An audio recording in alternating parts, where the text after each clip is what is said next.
नमस्कार साथियों, स्वागत है आपका हमारे और आपके YouTube channel learn with Nand Kishore सागर में। साथियों, आज की वीडियो में हम बात करने वाले हैं ITR सबमिशन के टाइम पर आने वाली एक एरर के बारे में। जैसा कि आप सामने स्क्रीन पर देख सकते हैं, यहाँ पर हम ITR 1 फाइल कर रहे हैं। इस ITR में जो भी डिटेल्स हमें लिखनी थी वो सारी की सारी डिटेल्स हम यहाँ पर फीड कर चुके हैं और इसको सबमिट करने के लिए जब हम क्लिक कर रहे हैं प्रोसीड टू वेरिफिकेशन पर, तो इसके बाद में नेक्स्ट पेज पर हमारे ITR की सारी डिटेल्स हमें यहाँ पर दिखाई पड़ रही हैं। इसमें हम नीचे आएंगे और नीचे आने के बाद में preview and submit your return, इस पर हम क्लिक करेंगे।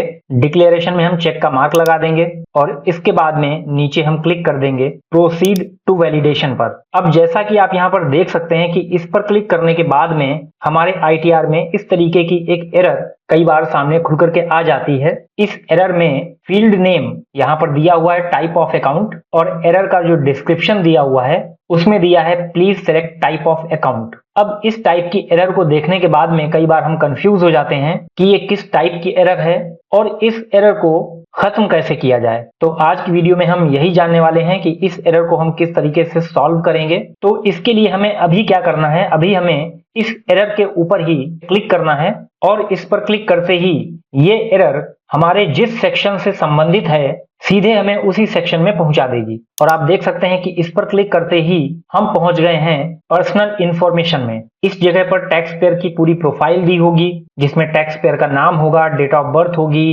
पैन नंबर होगा, आधार नंबर होगा, कॉन्टैक्ट डिटेल होगी, मेलिंग एड्रेस होगा, और इसके अलावा जो भी बैंक अकाउंट्स यहाँ पर ऐड किए गए हैं वो सारे बैंक अकाउंट्स होंगे।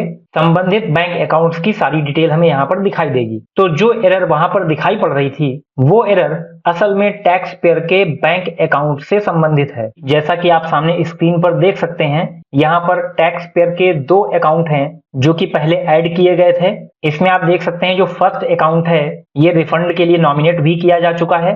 ऊपर आपको बैंक अकाउंट नंबर भी लिखा हुआ दिखाई दे रहा है, जिसकी लास्ट 4 डिजिट्स सामने हमें दिख रही हैं, और इसी के नीचे लिखा हुआ है वैलिडेटेड, यानी कि इस अकाउंट में हमने जो भी बैंक से संबंधित डिटेल्स लिखी हैं, जैसे कि bank account number, IFSC code, जो मोबाइल नंबर इस अकाउंट में लिंक है वो मोबाइल नंबर, वो सारी डिटेल सही थी और इसी वजह से ये अकाउंट वैलिडेट हो चुका है। इसी वजह से इस अकाउंट को रिफंड के लिए नॉमिनेट किया गया है। लेकिन आप राइट साइड में दूसरा अकाउंट देख सकते हैं जिसमें अकाउंट नंबर, उसकी लास्ट की 4 डिजिट दिखाई दे रही हैं, और उन्हीं के ठीक नीचे लिखा हुआ है वैलिडेशन फेल्ड, यानी कि इस वाले अकाउंट में जो भी बैंक डिटेल्स फिल की गई हैं उनमें से किसी न किसी डिटेल में कोई गलती है।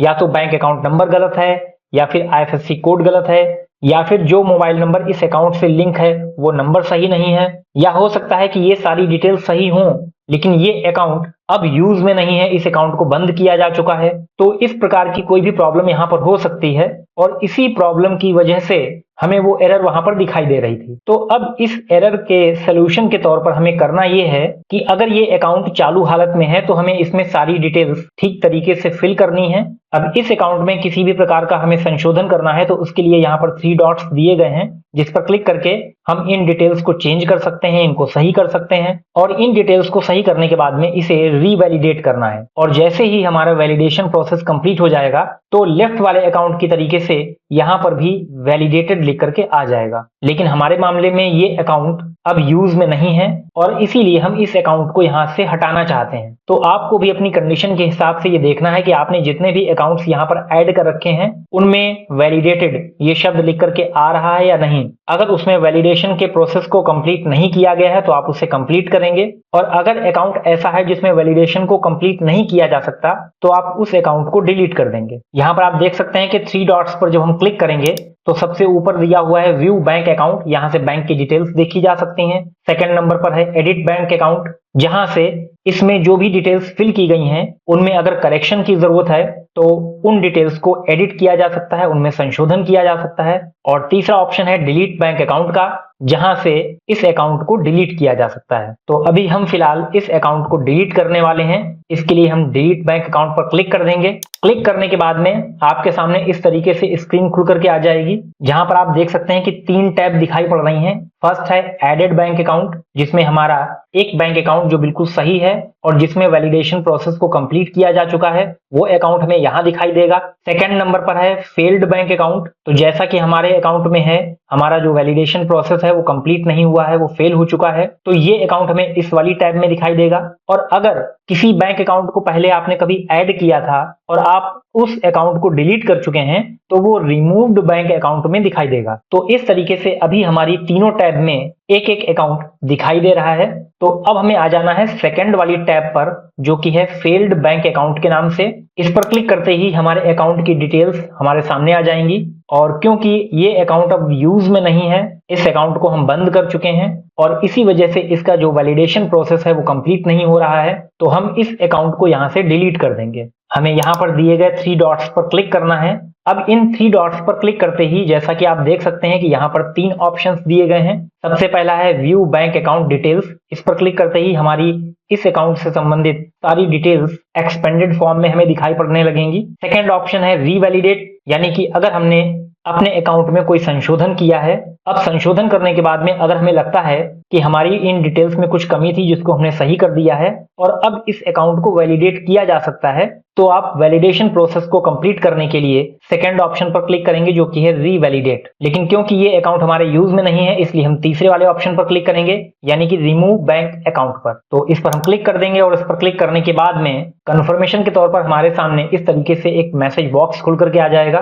तो अब हमें यहाँ पर इसको डिलीट करने का कारण बताना है। तो यहाँ पर दिए गए ऑप्शंस में से हमें किसी एक को सिलेक्ट करना है, जैसे कि दिया हुआ है अकाउंट क्लोज्ड, हमारा अकाउंट क्लोज हो चुका है, या हमारा अकाउंट डीएक्टिवेट हो चुका है, या इसके अलावा कोई अन्य कारण है। तो हमने यहाँ पर ऑप्शन ले लिया है अकाउंट डीएक्टिवेटेड और इसके बाद में हम क्लिक कर देंगे कंटिन्यू बटन पर। अब कंटिन्यू पर क्लिक करने के बाद हमारे सामने ओटीपी के लिए कुछ ऑप्शंस इस तरीके से खुल करके आ जाएंगे। तो अब हम यहाँ पर फर्स्ट वाले ऑप्शन को सिलेक्ट कर लेंगे, जिसे सिलेक्ट करने पर हमारे आधार कार्ड में जो मोबाइल नंबर लिखा हुआ है उस मोबाइल नंबर पर एक ओटीपी आएगा, जो कि अभी आगे हमें एंटर करना होगा और उस ओटीपी को एंटर करने के बाद ही आपका अकाउंट डिलीट होगा। तो हमने इस फर्स्ट वाले ऑप्शन को सिलेक्ट कर लिया है, जिसमें हम आधार कार्ड वाले नंबर पर ओटीपी मंगाना चाहते हैं। इसके बाद हम कंटिन्यू पर क्लिक कर देंगे।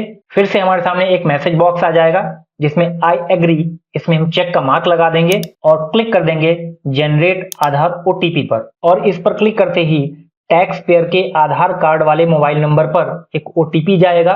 इस ओटीपी को हम यहाँ पर लिख देंगे और ओटीपी लिखने के बाद में हम क्लिक कर देंगे वैलिडेट बटन पर। अब आप यहाँ पर राइट साइड में लिखा हुआ देख सकते हैं बैंक अकाउंट रिमूव्ड सक्सेसफुली। इस तरीके के मैसेज के साथ में ग्रीन कलर का चेक का मार्क हमें दिखाई दे रहा है। और अब आप यहाँ पर ऊपर भी देख सकते हैं बीच वाली टैब में फेल्ड बैंक अकाउंट्स में जो हमें एक अकाउंट नंबर दिखाई पड़ रहा था वो अब यहाँ से गायब हो चुका है और ये पहुंच चुका है रिमूव्ड बैंक अकाउंट्स वाली टैब के अंदर। तो अब इस तरीके से कुल मिलाकर के अब एक ही अकाउंट है जो कि टैक्स पेयर का यहाँ पर हमें दिखाई दे रहा है और वो वैलिडेट भी किया हुआ है। तो हम जिस एरर की बात कर रहे थे उस एरर को दूर करने के लिए हमें यहाँ पर आकर के सिर्फ इतना सा काम करना है कि अपने सारे अकाउंट्स जो कि यहाँ पर ऐड किए हुए हैं वो हमें वैलिडेट करने हैं। और अगर किसी वजह से कोई अकाउंट वैलिडेट नहीं हो पा रहा है तो उस अकाउंट की सारी डिटेल्स हमें चेक करनी है। अगर उन डिटेल्स में कहीं पर कोई गलती है तो उसे हमें सही करना है और उसे रीवैलिडेट करना है। और ऐसे अकाउंट्स जो किसी कारणवश वैलिडेट नहीं हो पा रहे हैं, ऐसे खाते जो कि बंद हो चुके हैं या डीएक्टिवेट हो चुके हैं, तो उनको हमें यहाँ से डिलीट कर देना है। तो अब कुल मिलाकर के जो भी काम हमें यहाँ पर करना था वो हमने कर लिया है। अब हम देखते हैं आगे। वापस हम बैक में आ जाएंगे और बैक में आने के बाद में नीचे कंफर्म बटन पर क्लिक कर देंगे और हमारे जितने भी स्टेप्स कंप्लीट हो चुके थे 1 बाय 1 हम फिर से उन सारे स्टेप्स को कंप्लीट कर लेंगे।